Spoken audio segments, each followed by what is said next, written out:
Gracias, pero muchas gracias por estar de nuevo con nosotros en este su programa Escrito está, donde hablaremos de lo que dice la Biblia, lo que es enseñado como palabra de Dios. Acompáñeme y juntos recorramos y analicemos los pasajes bíblicos, así como la historia, para conocer lo que realmente escrito está. Comenzamos. Escrito está, no solo de pan vivirá el hombre. Al Señor tu Dios adorarás y a Él solo servirás. No tentarás al Señor tu Dios. Amarás al Señor tu Dios con todo tu corazón. Escrito está. El tema en esta ocasión se le titula Sola Escritura. Escrito está. La palabra de Dios dice: toda la Escritura es inspirada por Dios y útil para enseñar, para redarguir, para corregir, para instruir en justicia, a fin de que el hombre de Dios sea perfecto, enteramente preparado para toda buena obra. La Biblia es un término procedente de la palabra griega biblión, que significa rollo, papiro o libro, y de la expresión griega ta Biblia, ta Agía, que significa los libros sagrados. La Biblia es el conjunto de libros canónicos de la Torá, solo el Antiguo Testamento. Y del cristianismo es la palabra de Dios. Para el cristianismo, la Biblia es una colección o recopilación de textos o libros escritos por hombres por inspiración divina y que contiene las doctrinas que orientan el comportamiento de los cristianos. La Biblia, el libro sagrado por excelencia para todos los cristianos, cuenta en sus relatos las maravillosas historias del pueblo de Dios, la conformación de la humanidad, la preparación para la llegada del Mesías, y presenta una visión de los eventos futuros.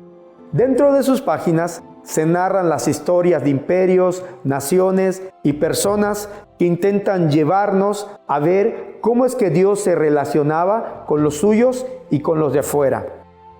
La Biblia, libro criticado, investigado de la historia, el más acusado, evitado y usado. La Biblia, la palabra de Dios. De todos los libros que la humanidad ha conocido, ninguno ha ejercido tanta influencia como las Sagradas Escrituras. Sobre ella se han escrito millares de estudios. Autores famosos han tomado de ella temas para sus obras. Pensadores y científicos se han inspirado en ella y aún movimientos antagónicos al cristianismo, como el Islam y el marxismo, han tomado de la Biblia buena parte de sus doctrinas.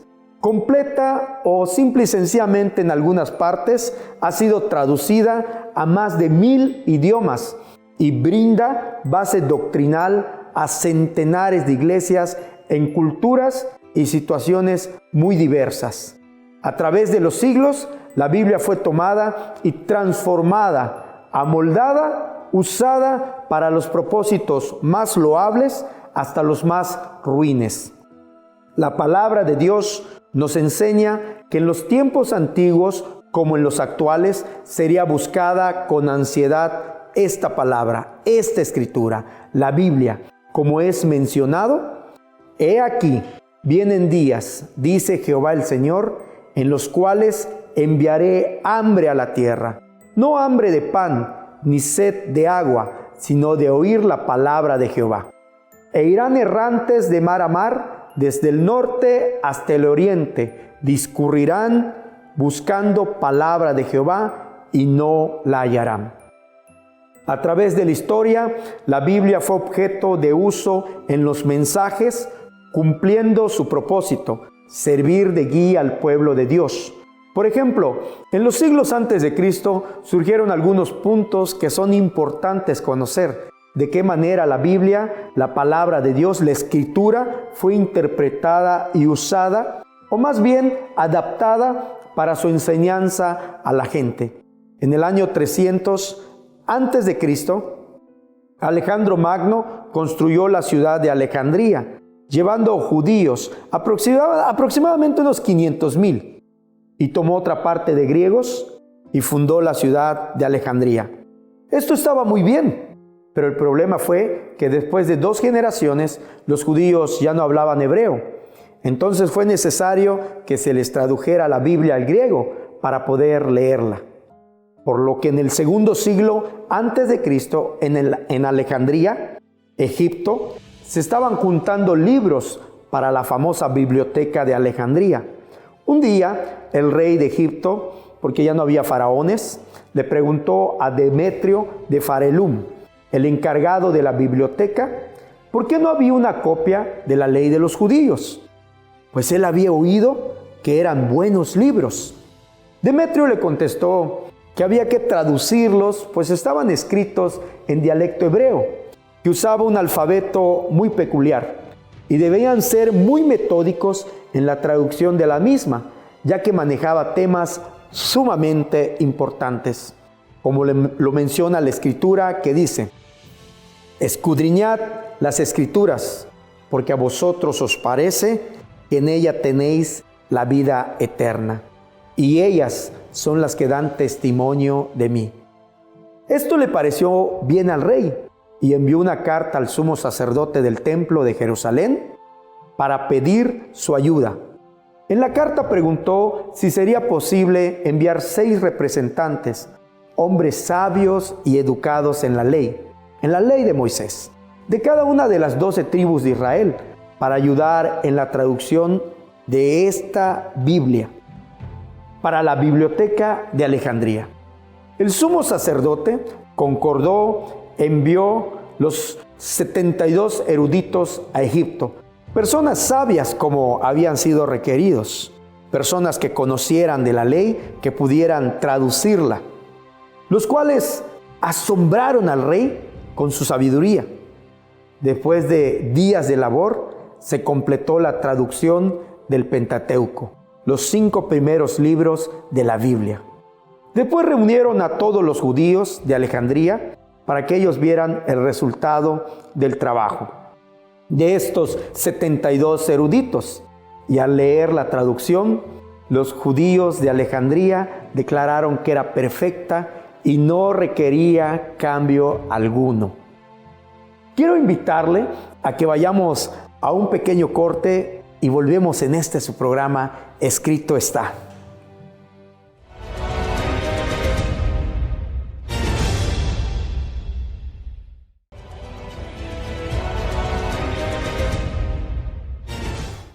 Estamos de regreso en su programa Escrito está.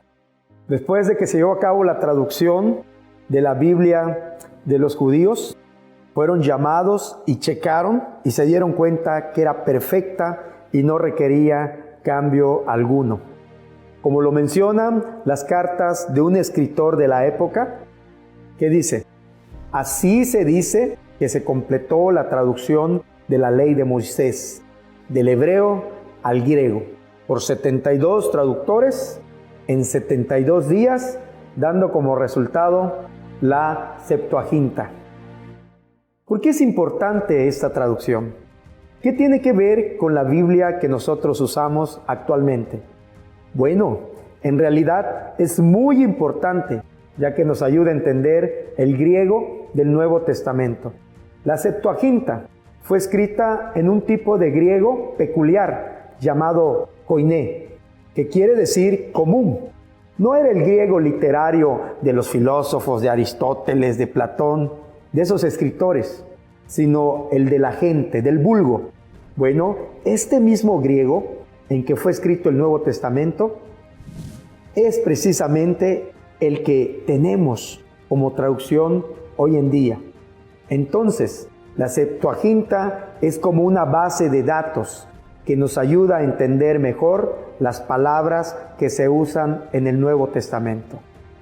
Es más, como los autores del Nuevo Testamento conocían esta traducción y usaban las mismas palabras de la Septuaginta para explicar la revelación de Dios en Jesucristo, sabemos que hay una conexión muy íntima entre el sentido de palabras en la Septuaginta y el sentido de palabras en el Nuevo Testamento que nosotros usamos. La Septuaginta nos ayuda a entender mejor las palabras griegas del Nuevo Testamento. Por ejemplo, la palabra griega eklesia quiere decir iglesia. En el mundo antiguo se usaba para referir a la asamblea democrática de una ciudad, pero el uso en el Nuevo Testamento es más basado en la Septuaginta, donde eclesia es la palabra que se usa para denominar a la asamblea de Israel. También es interesante lo que ocurre con la palabra griega kurios, que significa Señor. En la Septuaginta, el nombre de Dios en hebreo, Yahweh, siempre se traduce como kurios. Es muy interesante que en el Nuevo Testamento, kurios es efectivamente el título de Jesús, especialmente en las cartas de Pablo. Cabe mencionar que la Septuaginta, aceptada por los eruditos judíos, escogidos para esta traducción bíblica, no siempre fue tomada como referencia para las traducciones posteriores. En el Museo de Alejandría se reunió la biblioteca más grande de la antigüedad y en ella se daban cita eruditos, literatos y artistas que se entregaban con afán a las cosas del espíritu. Alejandría fue muy pronto un foco de atracción para los judíos y fue allí donde tuvo lugar principalmente la confrontación entre la cultura, la religión semítica y la religión grecorromana. Allí vivió también el judío Filón, cuya vasta obra literaria pretende reinterpretar las escrituras y la religión de los judíos. Los grandes maestros alejandrinos, Clemente y Orígenes, a la vez auténticos intelectuales que dominaban perfectamente la cultura de su época, y fervorosos cristianos, intentaron repensar su religión dentro del cuadro cultural del momento y darle una expresión y una coherencia intelectual. El resultado, la perversión de la Biblia o las escrituras de la época, ya que quisieron darle una interpretación que convenciera las mentes de los grandes pensadores de aquel tiempo. Debemos investigar, ya que la fe no sustituye ni aniquila a la razón, sino que la guía, la complementa y la potencia por medio del Santo Espíritu de Dios. De tal forma que la Biblia se convierte en tema vital para las personas, como lo refiere la Escritura. Desead como niños recién nacidos la leche espiritual no adulterada, para que por ella crezcáis para salvación. El pasaje nos señala cómo la palabra de Dios debe ser pura, original, directo de Dios. Sin embargo, tiempo después de que la palabra de Dios fue entregada a las personas, se tradujo de tal manera que solamente unos cuantos pudieran leerla, para así, por medio de la Biblia, controlar la creencia del pueblo, haciendo uso de la palabra de Dios para llevar a cabo planes personales de quienes le enseñaban, como lo mencionan los puntos de vista, las bulas, escritos y decretos del Papa León X, contrarios a la Biblia, ya que las interpretaciones del Papa, eran tomadas como palabra de Dios y como superiores a la misma Escritura. Por ello la Biblia enseña que el tesoro de los méritos es una grave distorsión de lo que dice Dios por medio de su palabra. En aquella época, como aún en nuestros días, se cree que el poder o ideas de un hombre pueden ser superiores a lo que realmente escrito está en la Escritura. Como solía mencionarse, el poder del Papa, sus bulas, escritos, es absoluto e inerrante y se encuentra por encima tanto de la Biblia como del concilio. Podemos darnos cuenta de esto por medio de las diferentes traducciones de la Biblia. Por ejemplo, en el año 331 después de Cristo, el emperador Constantino ordenó que una Biblia ecuménica fuera escrita. Constantino quería una Biblia que fuera aceptable a los paganos, así como a los cristianos, y Eusebio, el obispo de Cesarea y un seguidor de Orígenes, fue asignado para dirigir esta tarea. Eusebio rechazaba la deidad de Cristo y afirmaba que Cristo era un ser creado. Este error, llamado la herejía arriana, es enseñada por la Iglesia Católica Romana. El Papa ha declarado la Vulgata como la Biblia infalible y la Vulgata es arriana, puesto que elimina la deidad de Cristo. Es por ello que vemos en la mayoría de sus prácticas que van contrarias a lo que escrito está precisamente en la Biblia. En cualquier caso, Eusebio, siendo un estudiante devoto del trabajo de Orígenes, gustosamente complació la solicitud del emperador. Quiero invitarle a que vayamos a un pequeño corte y regresamos en su programa Escrito está.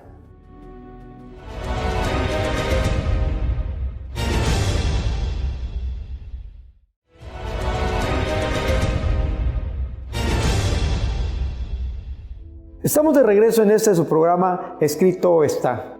Entonces, el emperador Constantino había solicitado una Biblia. Él le encargó a algunas personas que se la tradujeran, que hiciera una Biblia ecuménica. Estas personas le enviaron manuscritos plagados con corrupción alejandrina.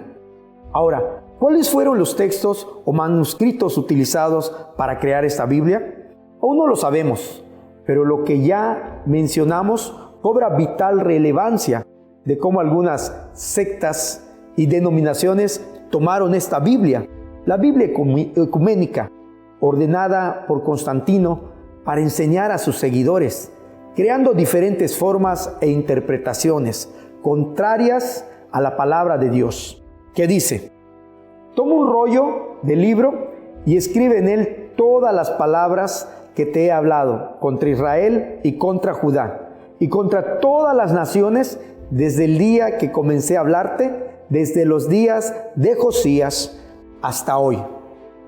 Además, se cree que Constantino mandó quemar todas las copias del Antiguo Testamento, traducción del hebreo al griego, por lo que surgieron varias traducciones bíblicas con fuentes muy vagas en cuanto a su originalidad, comparadas con los textos más antiguos, teniendo que el número de libros incluidos en la Biblia varía según el canon que cada denominación acepta. Canon del Antiguo Testamento, canon del Nuevo Testamento, textos del Antiguo Testamento, textos del Nuevo Testamento, versiones en general. Todas las iglesias concuerdan en los 27 libros del Nuevo Testamento. Pero el número de libros del Antiguo Testamento varía según una iglesia sigue el canon griego, como la Iglesia Católica Romana y la Ortodoxa griega, o el canon hebreo, como el que llevan los protestantes. Como ya la enseñanza de la palabra de Dios estaba bastante tergiversada, los que enseñaban la Biblia le habían agregado mandatos y prácticas contrarias a la misma Escritura. Los padres de la iglesia la acomodaban de tal manera que les beneficiara y pudieran controlar todas las esferas en la vida de las personas. Por ello, fue necesario que buscaran retornar a la pureza de la palabra de Dios.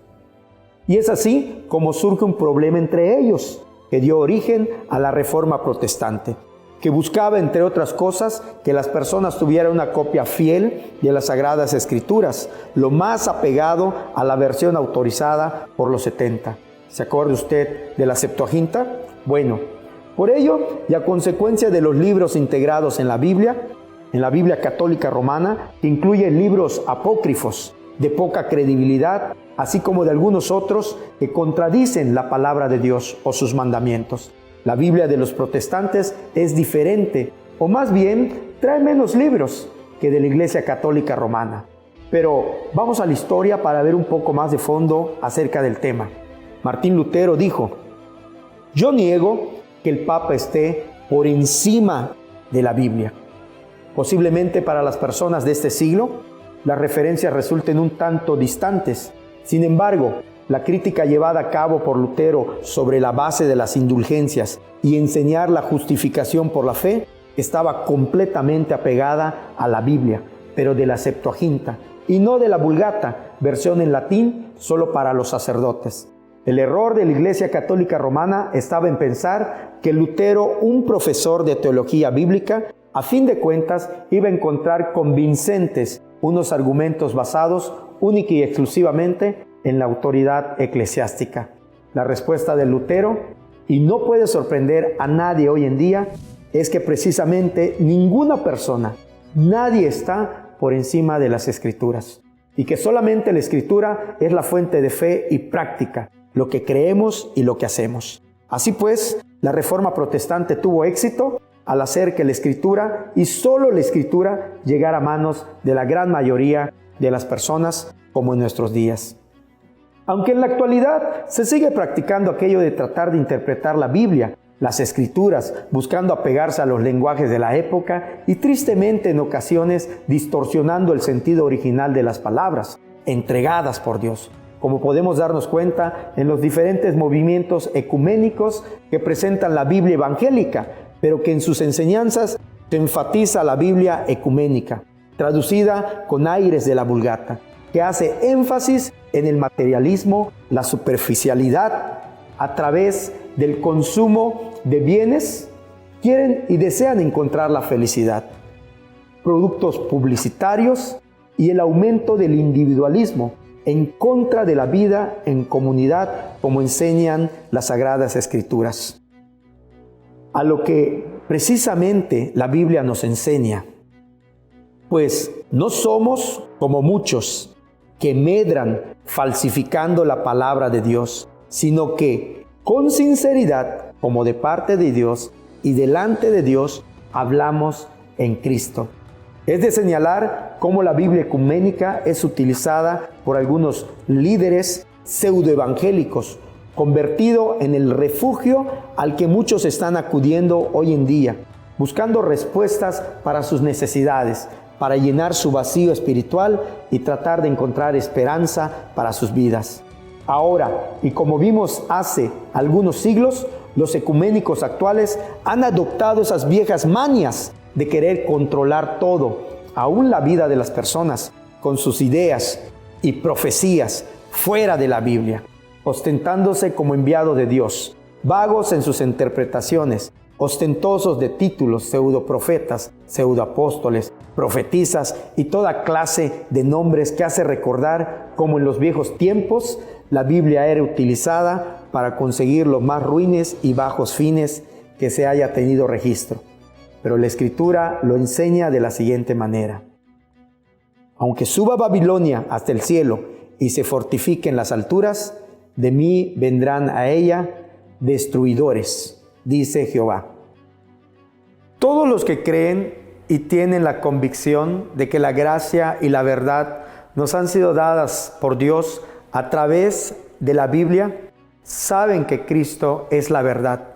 Como Él mismo dijo, yo soy la verdad, la sabiduría que induce a los hombres a vivir bien y alcanzar la felicidad, no viene de otra parte que de las mismas palabras y enseñanzas de Cristo. Usted puede darse cuenta que aún como la Biblia ha sido usada, manejada, tergiversada para los fines de las personas que buscan acomodarlas para sus propios beneficios, aún Dios se ha mantenido fiel a su palabra, trayendo luz a todas las personas, trayendo la originalidad de su santa y bendita palabra para bienestar de la vida de todos los que con afán la buscan. Escudriñemos las Escrituras, analicémosla y démonos cuenta a través de ella cómo es que realmente vivimos. Que Dios le bendiga. Nos vemos hasta la próxima en este su programa Escrito Está.